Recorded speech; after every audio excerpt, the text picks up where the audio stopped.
Partition हुई तो उससे भाभड़ा बरादरी भी जो है वो मुतासिर हुई और उन्हें यहाँ से अपनी हवेलियाँ और अपने कारोबार छोड़कर हिजरत करना पड़ी, यहाँ से जाना पड़ा। और अब यहाँ पे इन हवेलियों में मुस्लिम्स जो हैं वो मुस्लिम कम्युनिटी आबाद हैं। और आज से सैकड़ों साल पहले ये इमारतें तामीर हुई, लेकिन आज भी आप देख सकते हैं कि अपनी पूरी आबोताब से वो अपना आप दिखाती हैं। और मैं हैरान हूँ कि इन तंग गलियों में कैसे इनकी कंस्ट्रक्शन हुई होगी उस दौर में, और कैसे इन्हें बनाया गया। ये झरोके देखें, और ये एक और पुराना घर। अच्छा, उस दौर की कंस्ट्रक्शन स्टाइल में और आज के कंस्ट्रक्शन स्टाइल में डिफरेंस ये है कि अब बहुत सिंपलिसिटी आ गई है सभी चीज़ों में, और काफ़ी काम जो है मशीनी नज़र आता है। लेकिन उस वक्त हाथ का काम होता था, और जो हाथ का काम है उसका एक अलग ही मज़ा है। आप देखें ये दरवाज़े और ये खिड़कियाँ और ये झरोके कितने खूबसूरत और दीदा ज़ेब हैं। और ये लकड़ी जो आज से सैकड़ों साल पहले लगाई गई, वो आज भी अपनी आबोताब से है। ये ओम श्री जो है बिल्डिंग के ऊपर लिखा हुआ है, इसका मतलब मेरे ख़्याल में खुशामदीद है शायद, लेकिन आई एम नॉट श्योर। यहाँ के बासी हमें बताते हैं कि आज भी हिंदुस्तान से जैनिज़्म, भाभड़ा और भाभड़ा बरादरी के लोग और हिंदू यहाँ आते हैं अपने आबा व अजदाद के घर, अपने ग्रैंडफादर्स के घर देखने के लिए और फोरफादर्स के घर देखने के लिए। और बड़ा एक इमोशनल सा वो सीन होता है जब उनकी आंखों से आंसू आते हैं। बड़ा मुश्किल है जब इंसान अपना घर बनाता है, कितनी मेहनत से अपना घर बनाता है, कितना उस पे काम करता है, और फिर उसको उसको छोड़ के जाना पड़े। Really difficult task. ये देखिए, वही पुरानी गलियाँ, पुराने घर। और थोड़ी देर के लिए मुझे यूँ एहसास हुआ कि शायद मैं आज से 100 साल पहले की दुनिया में कहीं घूम रहा हूँ। और ये अब जिस मोहल्ले में मैं जा रहा हूँ ये झंगी मोहल्ला है, और जिस बिल्डिंग के करीब मैं जा रहा हूँ ये भी एक उस दौर की मशहूर बिल्डिंग है। और देखते हैं जनाब, इस बिल्डिंग का मुझे कुछ लिखा हुआ नज़र आ रहा है। इसका नाम क्या है? इसका नाम है जनाब श्री जैन कन्या पाठशाला। और ये बेसिकली जैनिज़्म में लड़कियों का स्कूल था, और जो 1935 में तामीर किया गया। और झंगी मोहल्ले में ये बिल्डिंग वाक़ है। और ये आप देख सकते हैं कि ये इंग्लिश में भी लिखा हुआ है और संस्कृत में भी लिखा हुआ है, और साथ में ये उर्दू में भी लिखा हुआ है। ये उस दौर का लिखा हुआ है और आज भी उसी तरह ये कायम दायम है। ये इसकी आप खिड़कियाँ देख सकते हैं। हाँ, थोड़ी सी इनको प्रिजर्व किया जाए, थोड़ी सी इन पे मेहनत की जाए तो यकीन करें कि ये एक विज़िटर के लिए एक खूबसूरत तरीन जगह है। जिन लोगों को हिस्ट्री से थोड़ी सी दिलचस्पी है वो यहाँ लाजमी आएंगे और उनका दिल खुश हो जाएगा। ये इसका दूसरा व्यू।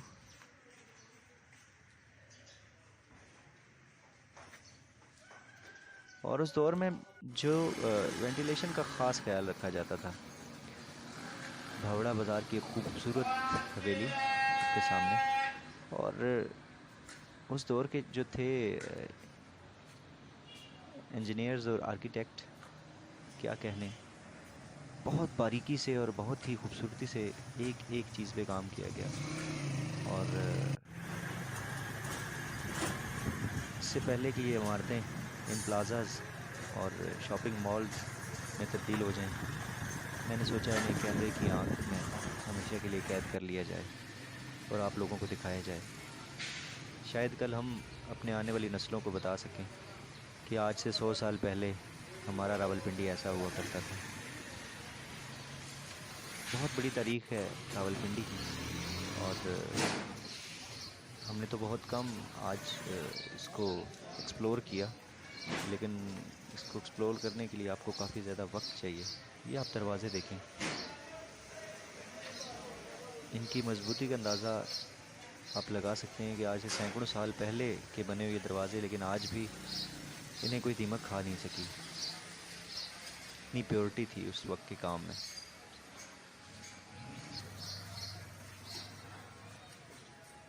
शहर दिल में है जब मोहल्ले थे जिनमें अक्सर नहीं रहे आबाद।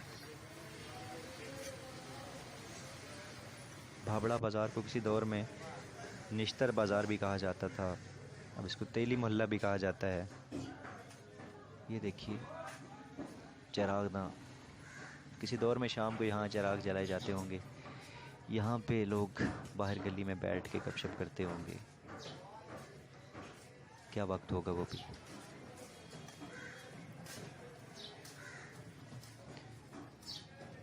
किसी दोस्त ने मुझे बताया कि जब ये भाबड़ा बाज़ार बना तो 2 लाख रुपए की लागत आई, और ये जब बना तो भाबड़ा बरादरी के लोगों ने पूरे इलाके में जलेबियाँ और मिठाई तकसीम की।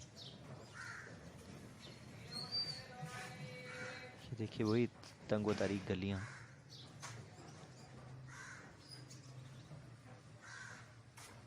इंटरेस्ट पे बहुत ख़ास मेहनत हुआ करती थी उस दौर में। आप जिस घर की भी इंटरेस्ट देखें बहुत खूबसूरत, क्योंकि उस दौर में शायद बड़ी बड़ी गाड़ियाँ नहीं थी और जिसके लिए बड़े बड़े गेट लगाए जाते, लेकिन फिर भी एंट्रेंस बहुत ही खूबसूरत हुआ करती थी।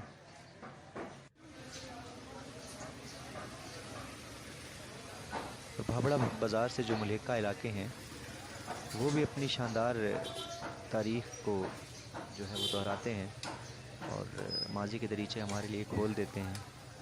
गलियों में शानदार तामीर के नमूने और ख़त्म होती रवायात को आप आज भी ज़िंदा देख सकते हैं।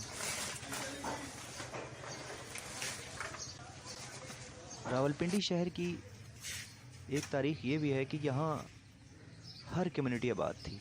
सिख, हिंदू, ईसाई, जैन मत, पारसी, सभी लोग यहाँ आबाद थे और तमाम कम्युनिटीज़ का यहाँ पे एक जो था कॉम्बिनेशन था वो रावलपिंडी के कल्चर में शामिल था।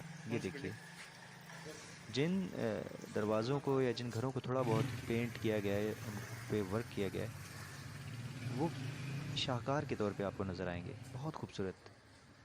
ये देखिए अब ये बिल्डिंग देखें, इस पर थोड़ा सा पेंट वर्क और इसका ख्याल रखा गया है और इसे प्रिजर्व किया गया, तो ये आप यकीन करें कि आपकी नज़र नहीं हटती इसको देखते हुए। ये वही पुराने घर, तंगो तारीख गलियाँ।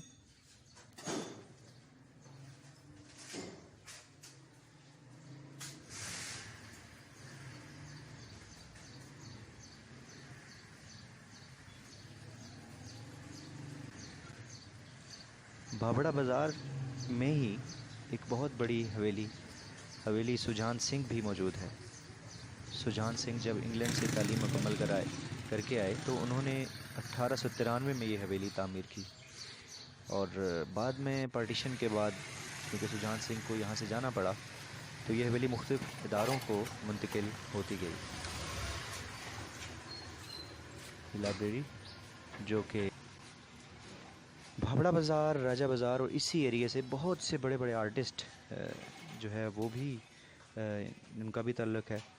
मशहूर इंडियन गीत निगार, आपने बहुत सी फिल्मों में उनका नाम भी पढ़ा होगा, जिनमें दिलवाले दुल्हनिया ले जाएंगे भी शामिल है और बहुत बड़ी बड़ी मूवीज़ हैं। अगर आप सर्च करें तो आपको मालूम होगा। अनंत बख्शी साहब का ताल्लुक़ भी इसी जगह से था और वो यहाँ पैदा हुए और पार्टीशन के बाद उन्हें यहाँ से जाना पड़ा और उनकी बहुत सी जो हैं वो कविताएं हैं जिनमें उन्होंने अपने बचपन का ज़िक्र किया और रावलपिंडी का ज़िक्र भी किया। और MQM के बानी अल्ताफ़ हुसैन साहब का ताल्लुक़ भी यहीं से है, वो यहीं पैदा हुए और उसके बाद जो है वो कराची शिफ्ट हो गए। मशहूर अदाकार अलाउद्दीन और सुल्तान राही साहब भी उनका ताल्लुक़ भी राजा बाज़ार और भाबड़ा बाज़ार से ही था। ये देखिए कितनी खूबसूरत और दीदा ज़ेब पीस ऑफ आर्ट।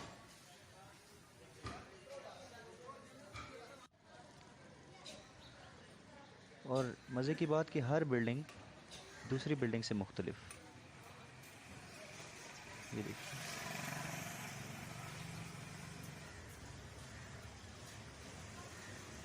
ये किंगरे बने हुए आप देख सकते हैं, कितने खूबसूरत, बहुत बारीकी से काम किया गया।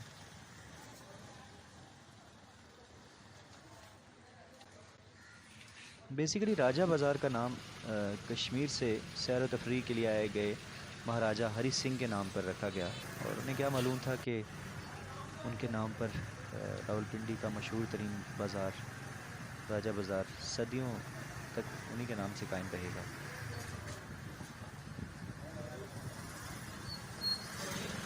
और सराफा बाज़ार भी इसके मुल्हिका एरिया में मौजूद है, जिसको गोल्ड मार्केट कहते हैं।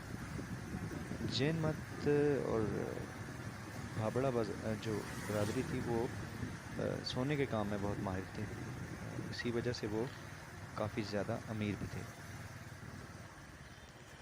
और क्योंकि सुबह का वक्त है तो इस वक्त बाज़ार बंद है और हमने भरपूर फ़ायदा उठाया इसका, और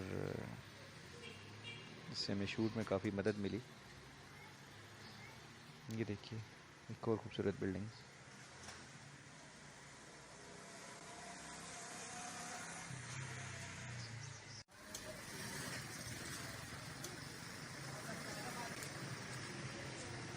तकसीम एक बहुत ही मुश्किल अमल था, और भारत से आने वाले जो मुसलमान थे उनकी आबादकारी, और यहाँ से जो हिंदू अपने घरों को छोड़ कर गए, उनका जो दुख था, ये सब चीज़ें एक बड़ा ही कर्बनाक अमल था सारा। और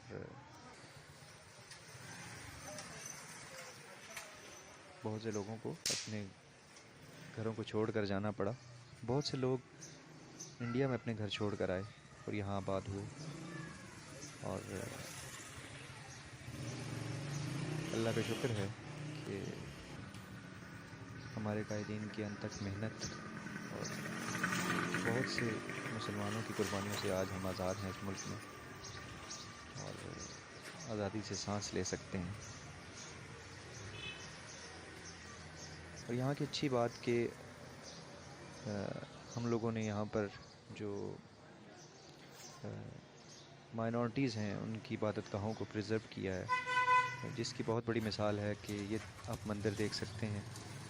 जैन मत मज़हब से ताल्लुक़ रखने वाले जो लोग थे उन्होंने ये मंदिर बनाया था, और आज भी ये कायम है और इसको प्रिज़र्व किया गया है।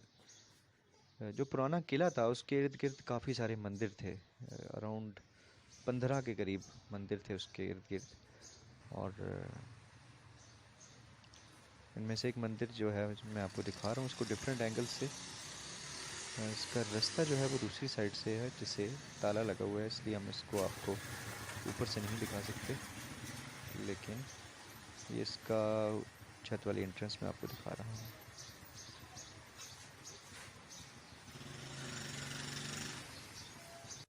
क्योंकि गलियाँ बहुत तंग हैं, इसलिए जो है वो इलेक्ट्रिसिटी का जो इंतज़ाम है और वायर्स जो है वो बड़ा रिस्की सा लग रहा है। ये एक और हवेली आप देख सकते हैं, सराफा बाज़ार के अंदर इस वक्त हम घूम रहे हैं।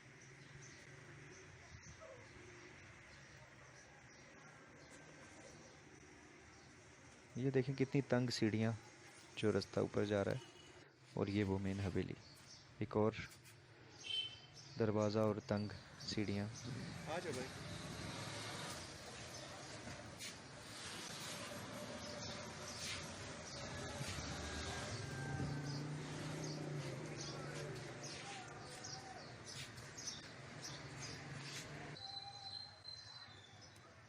ये उस जैन मंदिर का एक और व्यू, आउटर व्यू, जो मैं बाहर सड़क से ले रहा हूँ।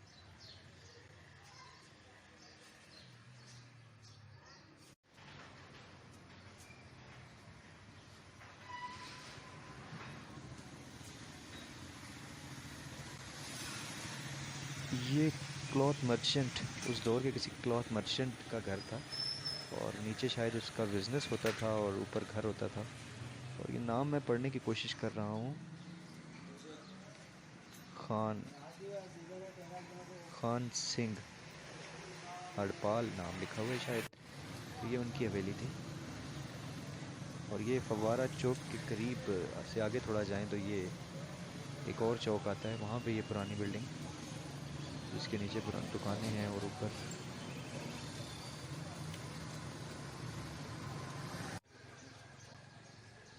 अब जो मंदिर मैं आपको दिखा रहा हूँ ये मंदिर लाल हवेली के बिल्कुल करीब है और इस मंदिर को जागीरदार मंदिर कहा जाता था उस दौर में। और ये बिल्कुल शेख रशीद साहब की लाल हवेली के करीब है। और शेख रशीद साहब बताते हैं कि लाल हवेली उन्होंने उस वक्त 5 लाख रुपए में ख़रीदी थी। और लाल हवेली की भी एक अलग तारीख़ है, ये किसकी थी और किसको मिली, इस पर फिर कभी डिस्कशन करेंगे। ये सराफा बाज़ार की तारीख गलियाँ बहुत ही तंग,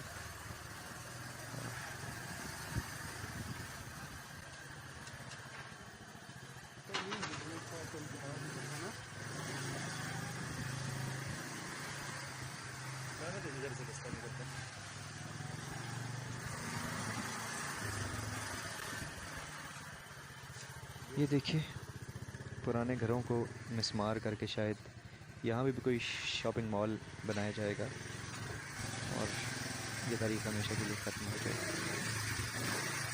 ये गली शायद आगे से बंद है।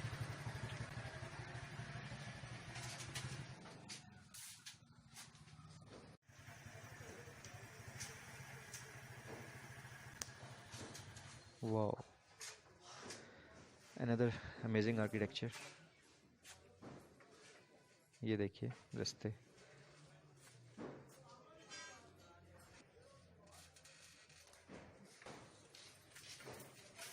और जिन लोगों को हिस्ट्री से थोड़ा लगाव है उनको ज़रूर मैं सजेस्ट करूँगा कि यहाँ लाजमी आएँ और इन जगहों को देखें।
ये देखिए एक और मिसमार घर, और आहिस्ता आहिस्ता तारीख मिटती हुई।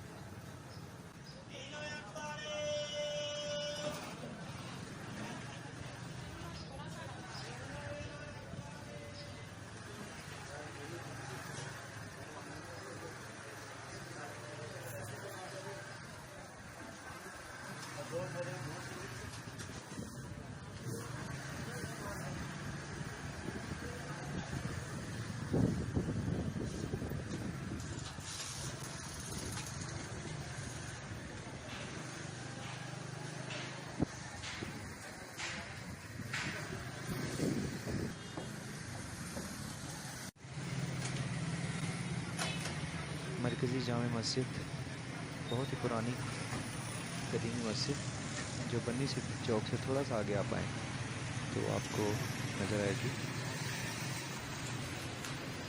ये भी बहुत ही तारीख़ी मस्जिद है और आप इसकी मीनारों से और इसके इंटर से अंदाज़ा लगा सकते हैं कि ये एक बहुत ही पुरानी मस्जिद है।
इन तारीख गलियों को देख के मुझे एक गाना याद आ गया।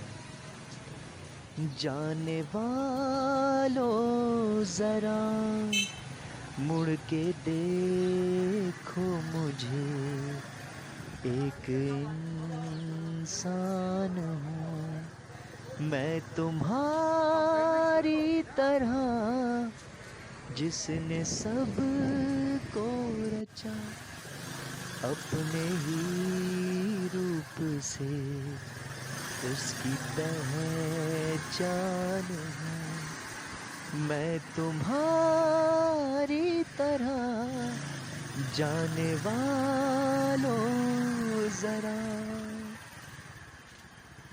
दोस्तों आज का व्लॉग आपको कैसा लगा और कमेंट सेक्शन में ज़रूर बताइएगा, इन डिटेल बताइएगा। और जिन लोगों को इस बाज़ार के बारे में, इन जगहों के बारे में कुछ डिटेल्स पता है वो कमेंट सेक्शन में ज़रूर बताएं। और मेरा चैनल ज़रूर सब्सक्राइब करेंगे। म्यूज़िक के साथ साथ आपको मैं छोटे छोटे व्लॉग्स भी साथ दिखाया करूँगा और डिफरेंट जगहों की आपको सैर भी कराया करूँगा, और म्यूज़िक का सफ़र तो साथ साथ जारी रहेगा। थैंक यू सो मच, अपना ख्याल रखिएगा और जो है मुझे अपडेट करते रहिएगा अपने कमेंट्स के थ्रू कि आपको मेरा काम कैसा लग रहा है।